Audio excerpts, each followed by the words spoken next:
Sarah Mitchell had always believed in happy endings. After 15 years of marriage to Mark, 3 beautiful children, and a life that seemed picture perfect from the outside, she thought she had everything figured out. Their marriage wasn't perfect, but whose was? They had their ups and downs, their quiet moments, and their passionate ones. They'd built a life together, brick by brick, memory by memory. But what Sarah didn't know was that every brick in that foundation was built on lies. It was a Tuesday, not a special Tuesday, not an anniversary or a birthday, just an ordinary rainy Tuesday in October, the kind of day where nothing significant is supposed to happen. Sarah had taken the day off work to catch up on household tasks. The kids were at school. The house was quiet except for the rain pattering against the windows. She was folding laundry in the bedroom when she noticed Mark's tablet on his nightstand. He'd left in such a rush that morning. There was an important client meeting in Chicago, he'd said. He'd be gone for 3 days, maybe 4.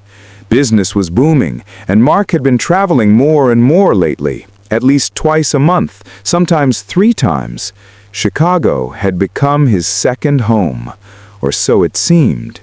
Sarah had gotten used to it.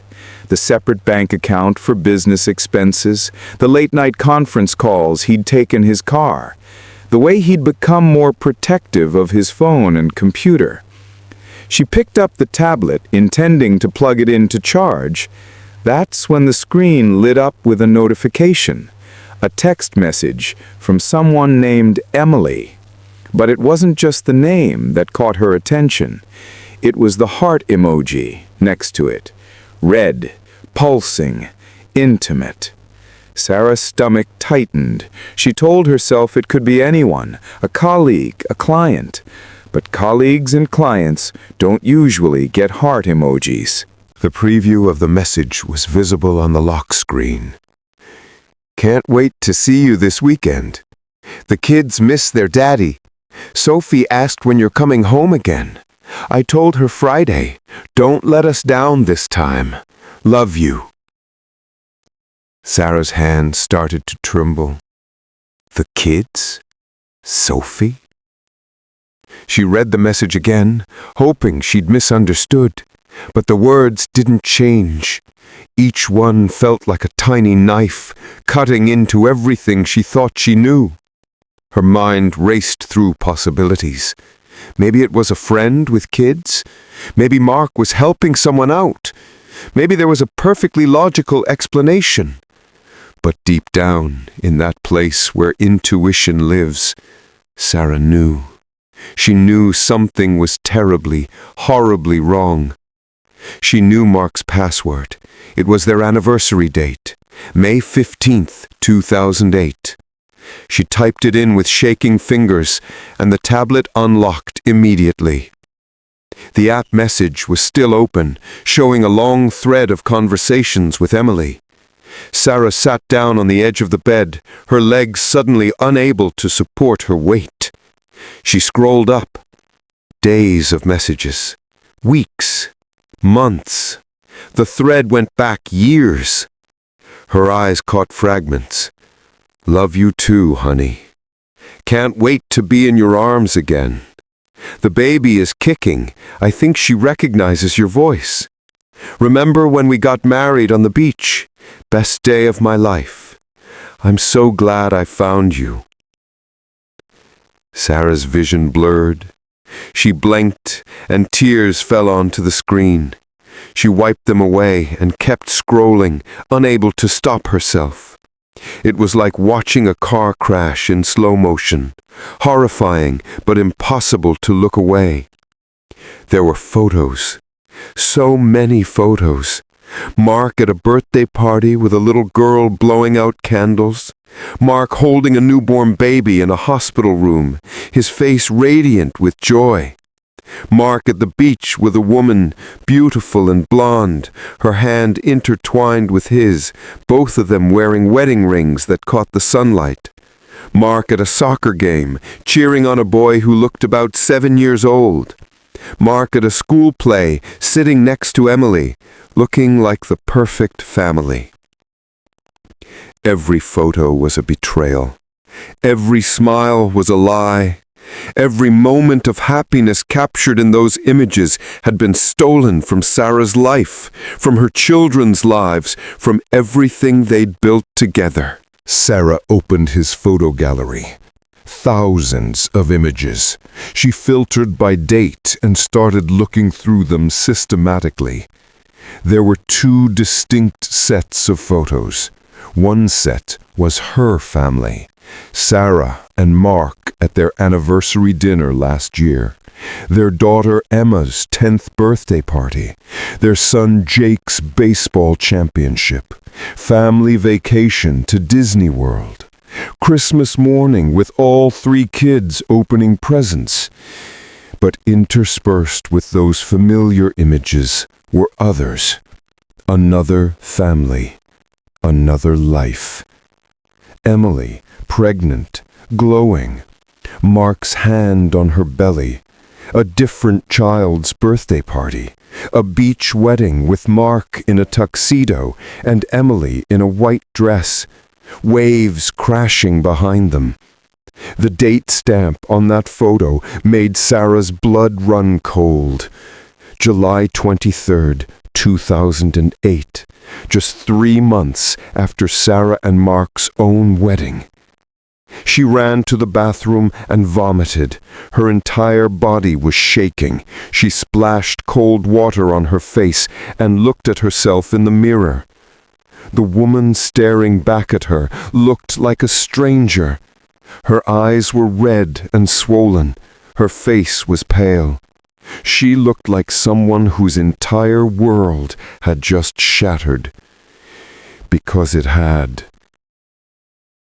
Sarah went back to the bedroom and continued her investigation. She needed to know everything, every detail, every lie. If her life was a fiction, she wanted to read the whole story. She opened Mark's email account. He'd stayed logged in. The inbox was a treasure trove of evidence. Flight confirmations to Chicago, dozens of them dating back years. Every other weekend, like clockwork. Sometimes Friday through Monday, sometimes Wednesday through Sunday. A carefully orchestrated schedule that allowed him to be in 2 places, living 2 lives. There were emails from a landlord confirming rent payments for an apartment in Chicago. $1,200 a month for the past 6 years. Sarah did the math in her head. Over $86,000 spent on an apartment she knew nothing about. She found enrollment forms. Enrollment for Sophie Mitchell at Riverside Elementary School in Chicago, age 6. Parent listed Mark Mitchell. Emergency contact Emily Mitchell. Another enrollment form for Jackson Mitchell, age 8. Same school, same parents listed. Sarah's children were Emma, 11, Jake, 9, and Lily, 6.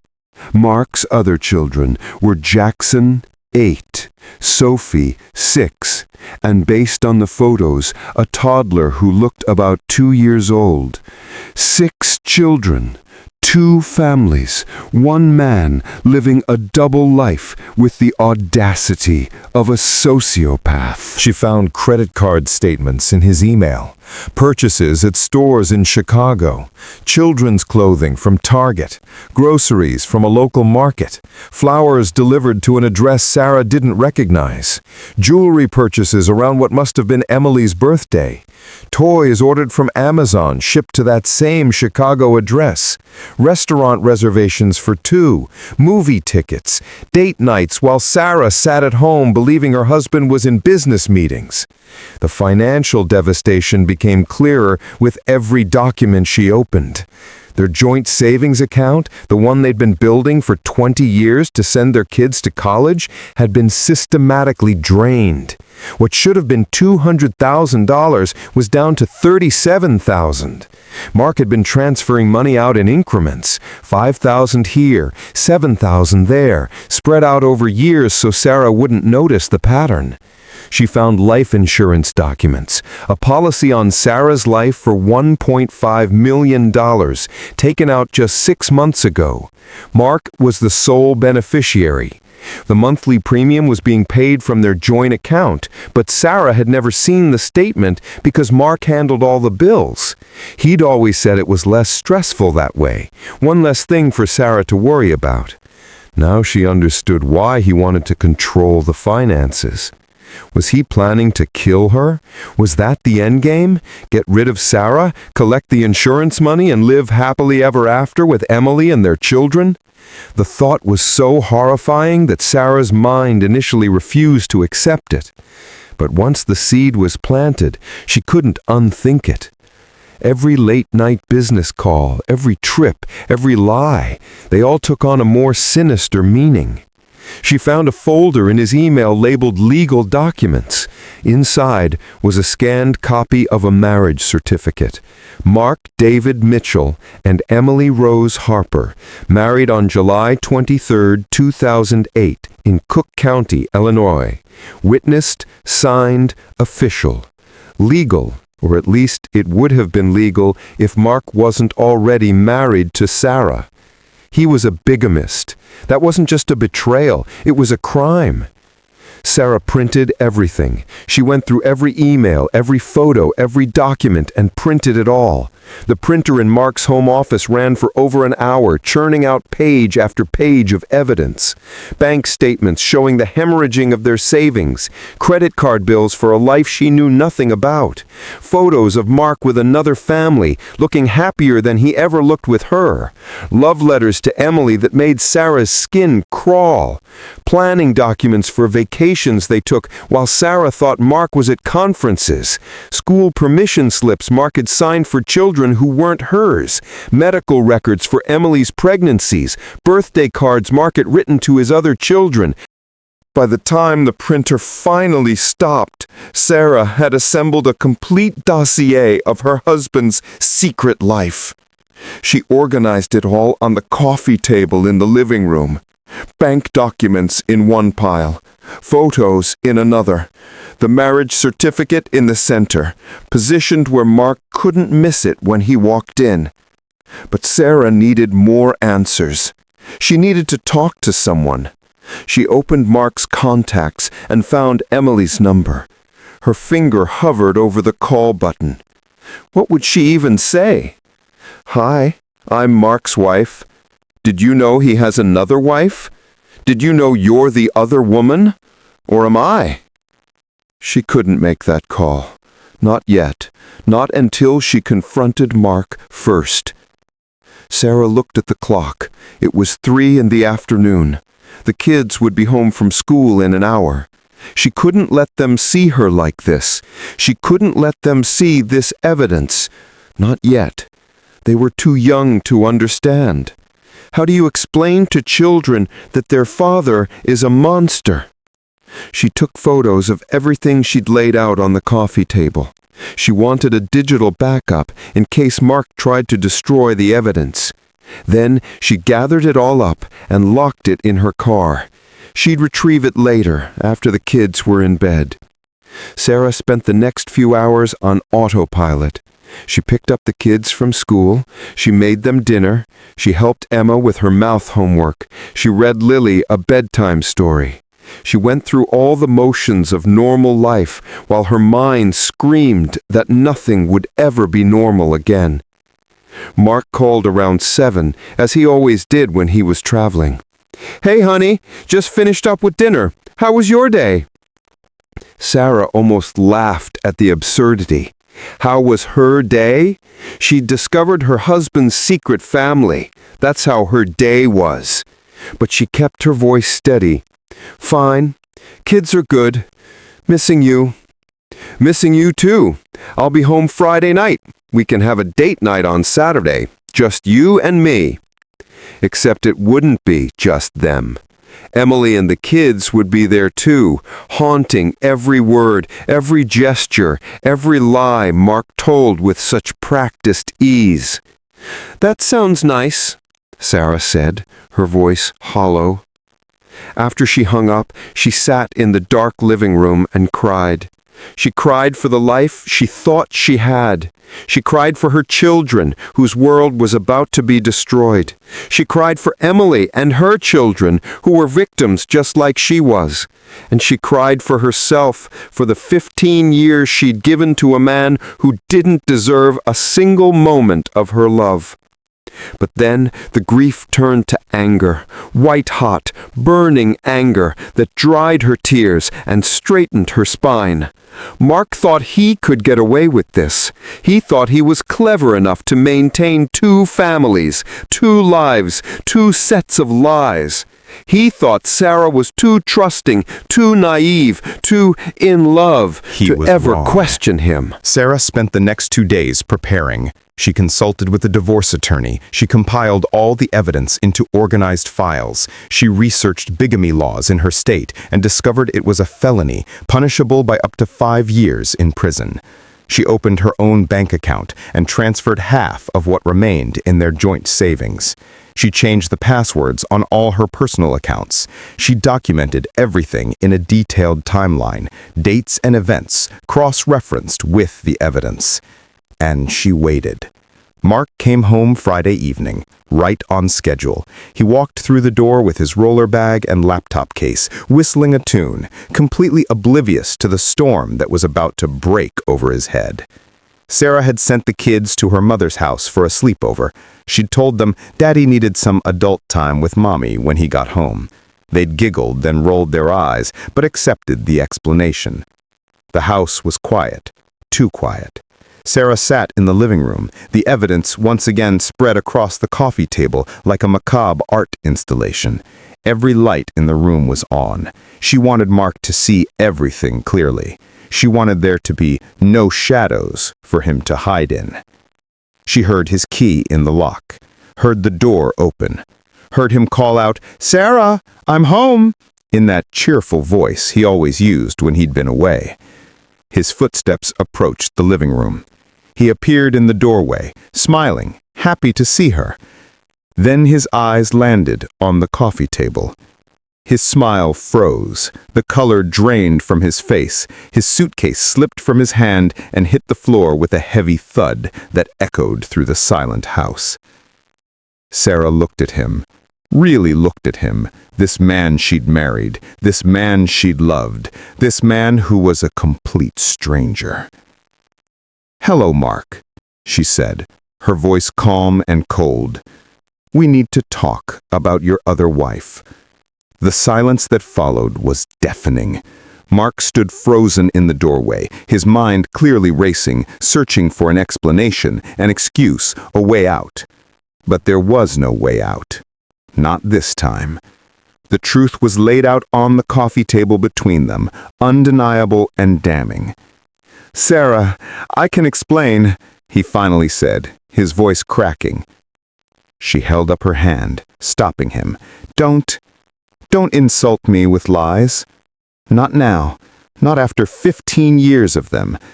Sit down, Mark. You're going to tell me everything. And I mean everything. Starting with how you thought you could get away with this." Mark slowly moved into the room, his legs seeming barely able to support him. He sank onto the couch opposite Sarah, his eyes darting between her face and the evidence spread before him. And that's where we'll leave part 1. Because what happened next, the confrontation, the revelations, the full extent of Mark's deception, that's a story that needs its own telling. Stay tuned for part 2, where Sarah finally gets her answers and where the truth proves to be even more shocking than she ever imagined. If you want to know what Mark said, how he tried to justify the unjustifiable, and how Sarah ultimately got her revenge, make sure you watch part 2. Hit that subscribe button so you don't miss it. This is a story you won't believe until you hear every word. And trust me, the worst is yet to come.